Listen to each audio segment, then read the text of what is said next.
الحمد لله رب العالمين والصلاة والسلام على سيد المرسلين وعلى آله وصحبه أجمعين أما بعد فأعوذ بالله من الشيطان الرجيم بسم الله الرحمن الرحيم يا أيها المزمل قم الليل إلا قليلا نصفه أو انقص منه قليلا أو زد عليه ورتل القرآن ترتيلا وقال النبي صلى الله عليه وسلم إن الله فرض لكم صيامه وسننت لكم قيامه صدق الله العظيم وصدق رسوله النبي الكريم ونحن على ذلك لمن الشاهدين والشاكرين والحمد لله رب العالمين.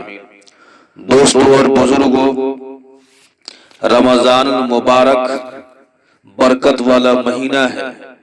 رمضان کا مہینہ برکات و انوار کے نزول کا مہینہ ہے، لہذا اس مہینہ کی راتوں میں بھی ایک خاص عبادت مقرر ہوئی ہے جس کو تراویح کہتے ہیں، کیونکہ اکثر برکات و انوار الہی کا نزول رات ہی کو ہوتا ہے.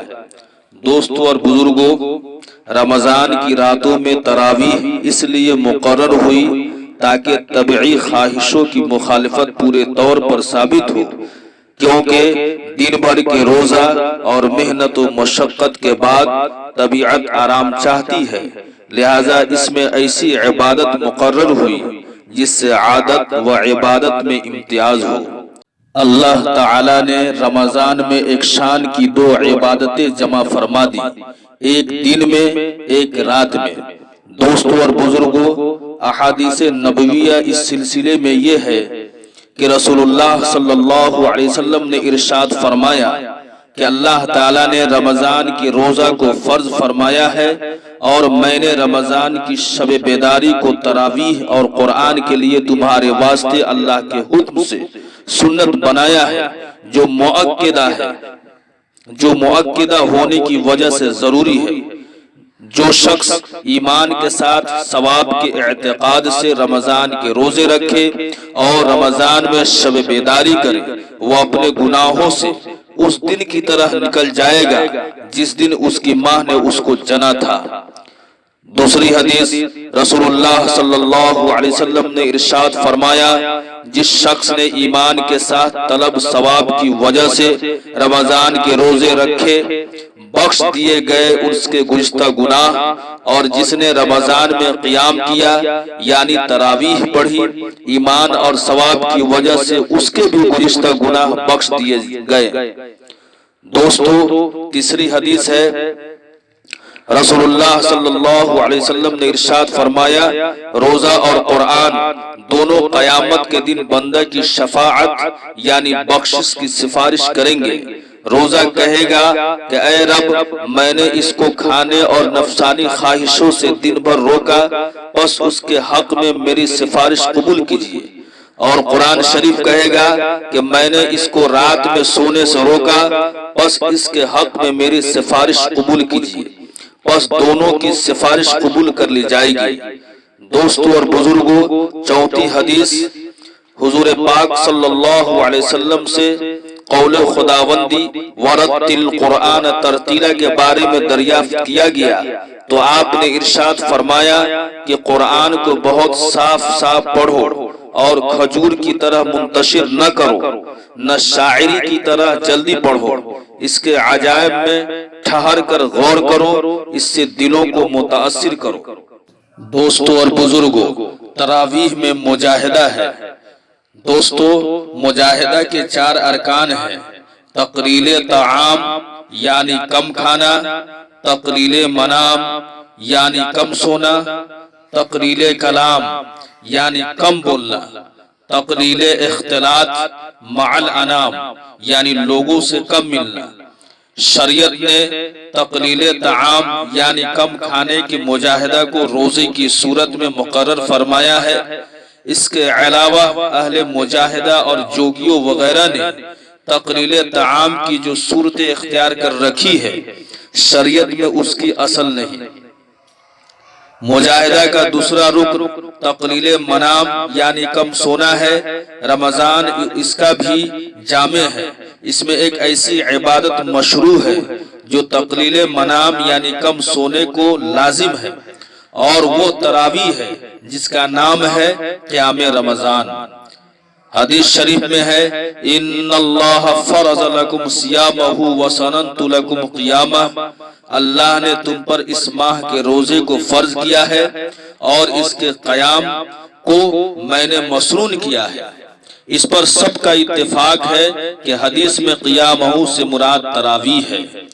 دوستو اور بزرگوں، تراویح چونکہ سنت ہے اس لیے عملاً اس کا اہتمام کرنا چاہیے۔ گو اعتقاد میں فرض کا اہتمام زیادہ ہے اور عملاً اس کا اہتمام اس لیے زیادہ ہے کہ اس میں حضور صلی اللہ علیہ وسلم کا اثر محسوس ہے، اور یہ ایک طبعی فطری بات ہے۔ چنانچہ اگر ایک قرآن رکھا ہو اور ایک حضور صلی اللہ علیہ وسلم کا قمیص کرتا مبارک بھی رکھا ہو تو دیکھ لو دل کدھر کھینچتا ہے، طبیعت کا جذب اور میلان کدھر زیادہ ہوتا ہے۔ گو عقیدہ میں قرآن حق تعالیٰ کا کلام ہے، اس کی تعظیم واجب ہے، مگر عملاً تم اس کے ساتھ وہ برتاؤ کرو گے جو قرآن کے ساتھ نہیں کرتے، پھر بھی نہ یہ شرک ہے نہ ترک ادب، کیونکہ فطرتاً انسان اس کے خلاف پر قادر نہیں۔ البتہ حدود شرعیہ سے آگے بڑھنا معصیت اور بدعت ہے۔ تو جب ہم آپ کے ملبوسات یعنی آپ کے استعمال کیے ہوئے لباس سے اس قدر متاثر ہوتے ہیں تو آپ کی سنت کی کیوں نہ وقعت ہو۔ دوستو اور بزرگوں، تراویح کے مؤکد ہونے کا جو عنوان مشہور ہے وہ یہ ہے کہ مواظبت یعنی پابندی کی دو قسمیں ہیں، ایک حقیقی دوسرے حکمی۔ مواظبت حقیقی تو یہ ہے کہ کسی فعل کو ہمیشہ پابندی سے کیا ہو، مثلا ظہر کی سنتیں ہیں، فجر کی سنتیں ہیں، اور مواظبت حکمی یہ ہے کہ کوئی عمل ایسے طرز سے واقع ہوا ہے کہ وہ طرز بتلا رہا ہے کہ اس کا دوام اور اس میں پابندی مطلوب ہے۔ چنانچہ آپ 2-3 شب تشریف لائے، اس کے بعد پھر تشریف نہیں لائے، اور صحابہ سے فرمایا کہ مجھے تم سب کا آنا معلوم تھا، مگر میں اس لیے نہیں آیا کہ ایسا نہ ہو کہ تم پر یہ نماز فرض ہو جائے اور فرض کی طرح اس کی ادائیگی نہ ہو سکے تو تم فرض چھوڑنے کے گناہگار ہو۔ اور اس کا مطلب یہ نہیں ہے کہ چلو یہ تو ایک گنجائش کی بات معلوم ہوئی کہ فرض نہیں ہے، اب کیوں مشقت اٹھائے، جاگے اور تھکے، بلکہ مطلب یہ ہے کہ گناہ تو ہوگا مگر فرض چھوڑنے کے برابر نہ ہوگا۔ شاید کوئی یہ کہنے لگے کہ خیر زیادہ گناہ تو نہیں ہے، تھوڑا گناہ ہے، اگر چھوڑ دیں گے تو کوئی بڑا گناہ نہ ہوگا۔ دوستو، جو یہ کہے پہلے میری اس رائے کو قبول کرے، تب یہ سمجھا جائے کہ یہ تھوڑی سی چیز کی وقعت نہیں کرتا اور اسے محمل سمجھتا ہے، تب میں بھی ایسے شخص کے لیے فتویٰ دوں گا کہ اسے چھوڑ دینا چاہیے۔ وہ رائے یہ ہے کہ ایک چھوٹی سی چنگاری لے کر اپنے چھپر پر یا اپنے صندوق کے کپڑوں پر رکھ دے، اور اگر کوئی اس کو ٹوکے تو وہ یہ کہہ دے کہ یہ تو چھوٹی سی چنگاری ہے، بڑا انگارہ تو نہیں ہے، اور اگر یہ چھوٹی سی چنگاری رکھنے سے بچے کہ چھوٹی بڑی سب یکساں ہے تو اس سے کہا جائے گا کہ حضور والا یہاں بھی دونوں کا اثر یکساں ہے، اور وہ کیا ہے؟ اللہ تعالیٰ کی ناخوشی، یعنی تراویح کو فرض نہیں سنت مؤکدہ ہے، اس کے چھوڑنے سے اللہ تعالیٰ ناخوش ہوگا۔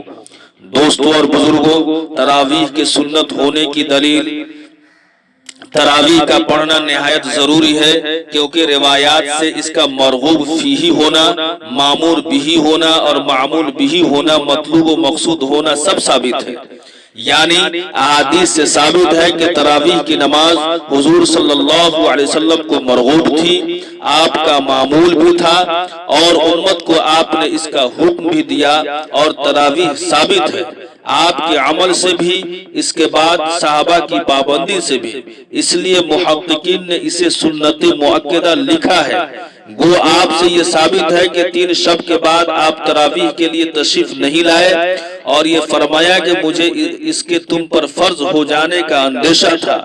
اس سے معلوم ہوا کہ اگر فرض کا اندیشہ نہ ہوتا تو آپ کا تشریف لانے کا ارادہ تھا، اور پختہ ارادہ خود عمل کے لیے خود عمل کے قائم مقام ہوتا ہے۔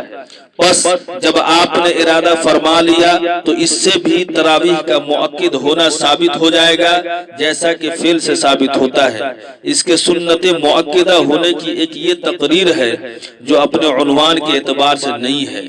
دوستو اور بزرگوں، تراویح کی نماز سنت ہے، اسے ہر حال میں ہم سب کو پڑھنا چاہیے، اور یہ قیام لیل میں ثابت ہے، اس لیے ہم سب جو ہے تراویح کی پابندی کریں، اور اس میں قرآن شریف سنیں، چونکہ قرآن شریف پورے رمضان میں سننا سنت ہے، اور اس کو جو ہے یعنی تراویح پڑھنا یہ الگ سنت ہے، اور قرآن شریف ایک ختم سننا یہ الگ سنت ہے۔ یہ دونوں سنتیں جو ہے ہمیں مل جائے گی، اس لیے نماز تراویح کی پابندی کرے۔ اللہ تعالی ہم سب کو تراویح پڑھنے کی توفیق عطا فرمائے۔ وآخر دعوانا الحمدللہ رب العالمین۔